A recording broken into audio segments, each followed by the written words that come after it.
देखिए, जज की तैयारी कैसे करें, 7 most important steps. Hello dear students, कैसे हैं आप लोग। डियर स्टूडेंट, आज आप लोग के बीच में जो वीडियो जा रहा है बहुत ही बेसिक चीज़ का वीडियो है, बहुत ही यूनिक चीज़ का वीडियो है, और वो है जज कैसे बने। Dear student, I am Harsh Bihari Srivastava, law experts, Pariksha refresher, online law classes from Allahabad. जिन लोगों ने अभी तक परीक्षा रिफ्रेशर यूट्यूब चैनल को सब्सक्राइब नहीं किया वो जल्दी से जल्दी सब्सक्राइब कर लें, बेल आइकन को प्रेस करें, वीडियो को लाइक और शेयर करें। Dear student, Pariksha refresher YouTube channel एक ऐसा चैनल है जो फुली लॉ के स्टूडेंटों के लिए डिवोटेड है। ऐसे स्टूडेंट जो LLB कर रहे हैं, LLM कर रहे हैं, जुडिशल सर्विसेज की तैयारी कर रहे हैं, हायर जुडिशल की तैयारी कर रहे हैं, एडवोकेट की AIB की तैयारी कर रहे हैं, या JRF वगैरह की तैयारी कर रहे हैं, सभी की इन्फॉर्मेशन इस चैनल के द्वारा जल्दी से जल्दी आप लोग को दी जाती है।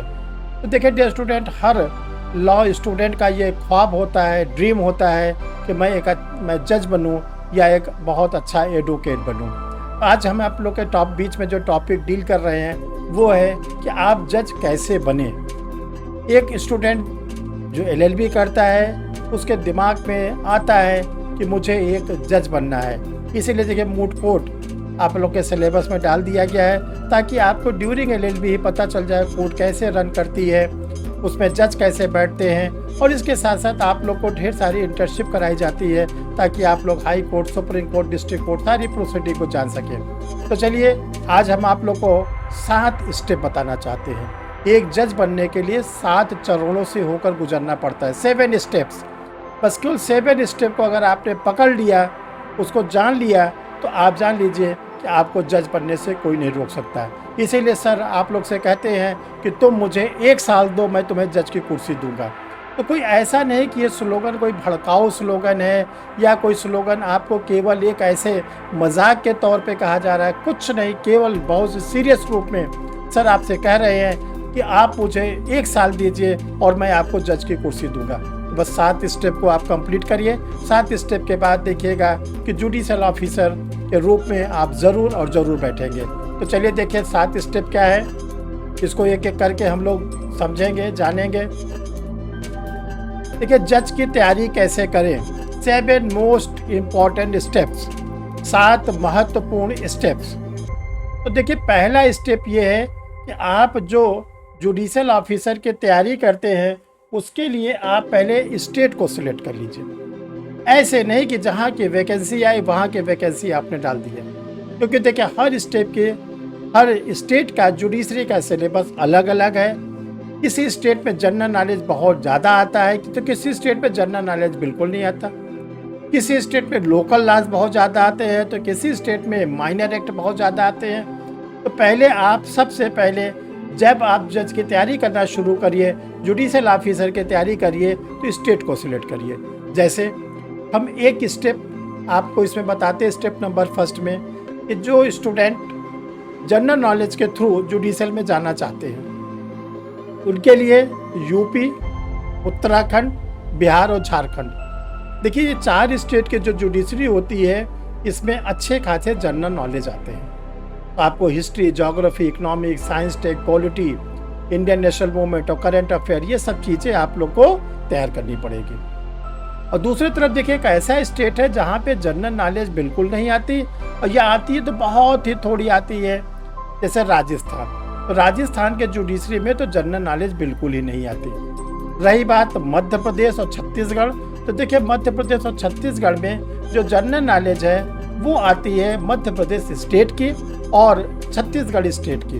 तो वो बहुत ही नॉमिनल होता है, उसको आप बहुत ही आसानी से तैयार कर सकते हैं। लेकिन इन स्टेटों में क्या है कि आपको माइनर एक्ट पे और लोकल लॉज पे भी फोकस करना पड़ेगा। तो डियर स्टूडेंट, पहले आप लोग अपने स्टेट को सिलेक्ट करिए और कोशिश करिए कि आप कम से कम 4 स्टेट 5 स्टेट को सिलेक्ट करिए, और उसका फिर आप क्या करिए, सेकेंड स्टेप पे उसका सिलेबस निकालिए कि उस स्टेट में प्रीलिम्स का सिलेबस क्या है, मेंस का सिलेबस क्या है, इंटरव्यू का सिलेबस क्या है। तो अब आपके पास स्टेट सेलेक्ट हो गया और आपके पास सिलेबस सेलेक्ट हो गया। अब आपको तीसरे स्टेप में आना है, उस सिलेबस के अकॉर्डिंग जो आपने सिलेबस को निकाला उस सिलेबस के अकॉर्डिंग टेक्स्ट बुक और बेयर एक्ट देखिए, जो टेक्स्ट बुक आप लोग परचेज करते हैं वो पूरी कोशिश करिए कि लॉ के स्टूडेंटों को सारी टेक्स्ट बुक बिल्कुल लेटेस्ट लेनी चाहिए, क्योंकि हम लोग के लॉ में इतने अमेंडमेंट होते हैं, इतने केस लॉज के द्वारा चेंजेस होते हैं कि अगर आपने 1 साल 2 साल पुरानी किताब खरीदी तो वो आपके लिए यूज़फुल नहीं रहती। इसी प्रकार जो बेयर एक्ट है, बेयर एक्ट को आप लेटेस्ट लोगे, और अगर आप हिंदी मीडियम से एग्ज़ाम देते हो तो आप बेयर एक्ट लोगे डिग्लॉट फॉर्म का, जिसमें हिंदी और इंग्लिश दोनों दिया रहता है, क्योंकि आपको इंग्लिश जानना बहुत ही ज़्यादा ज़रूरी है। तो डिग्लॉट फॉर्म का आप बेयर एक्ट लोगे। ये डियर स्टूडेंट हो गया आप लोग का step number 3।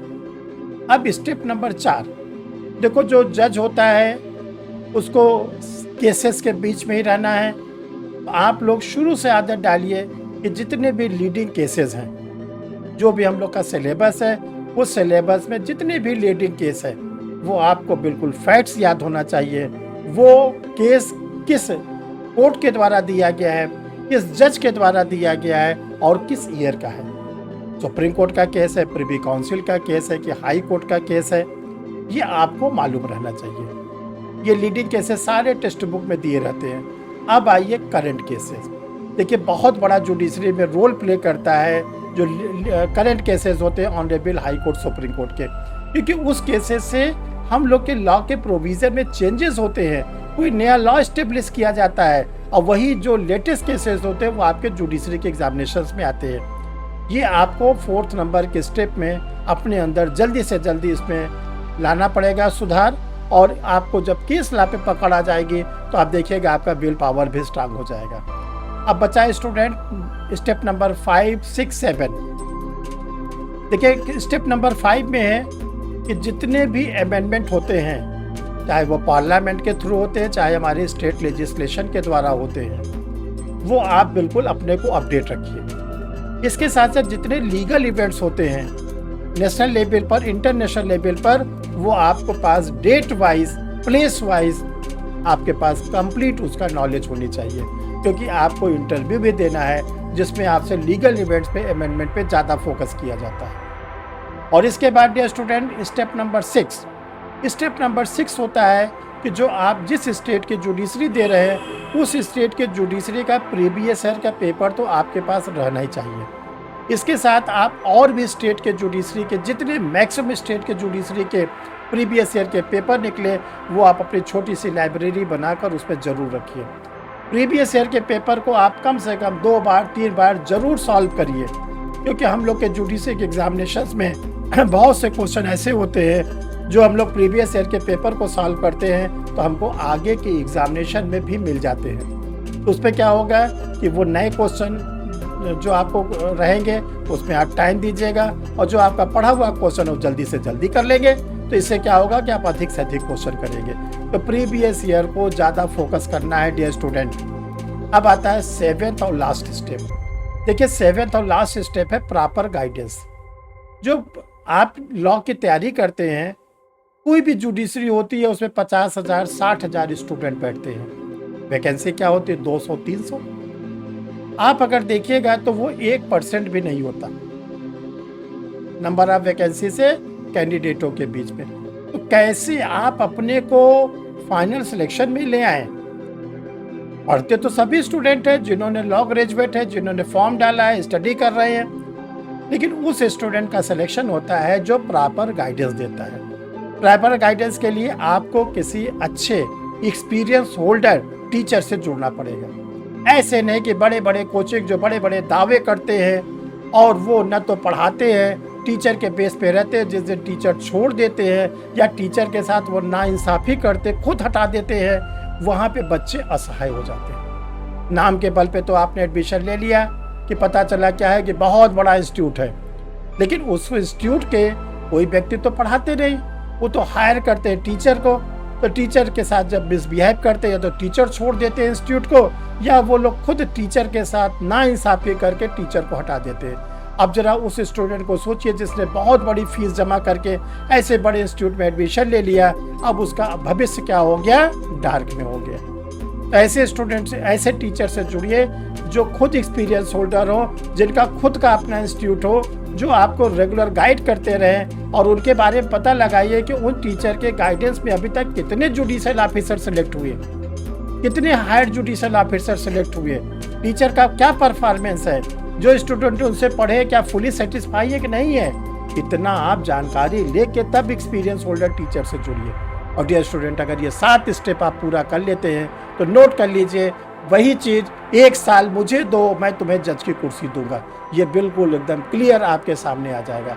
Thank you my dear students.